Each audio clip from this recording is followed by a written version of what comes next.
فراموش نکنید که شما صورت خدا می باشید، چون که خودبهادی‌های سالم این خود را با چشم خدا دیدن است، نه زیاد و نه کم.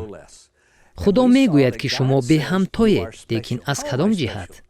با دقت گوش کنید، چون که این خیلش را کم می شنوید. خدا می گوید که شما به همتایید، چون که ارزش بلندی دارید. انیق؟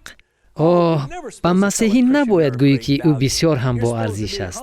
خاکسار باید باشد و گوید که من هیچ کیم، شایسته نیستم.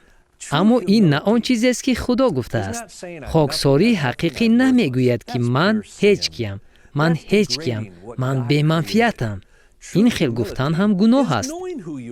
خاکساری حقیقی این است: دانی کی هستی، کی تو را آفریده است و به خدا حمد و ثنا گفتن. شما بسیار هم با ارزش آفریده شده اید. باور نمیکنید؟ بیایید ببینیم که کلام راجع به شما چی میگوید.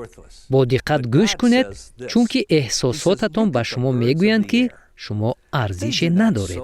اما خدا میگوید که به مرغان هوا نگاه کنید که نه میکارند و نه میدروند و نه در انبارها ذخیره میکنند.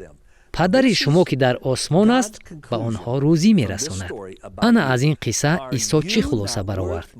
آیا شما از آنها خیلی بهتر نیستید؟ اما بسیاری ها در کلیساها خطاب میکنند: نه، من ارزنده نیستم. عیسی میگوید: آیا شما از آنها خیلی بهتر نیستید؟ در باب 10 عیسی این را گشته و برگشته قید میکند: آیا 2 گنجشک به 1 فلس فروخته نمی شود؟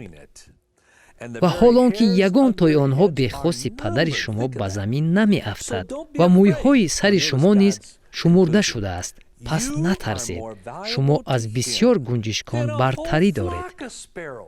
و ملاحظه خداوند درباره من توجه نموده اید؟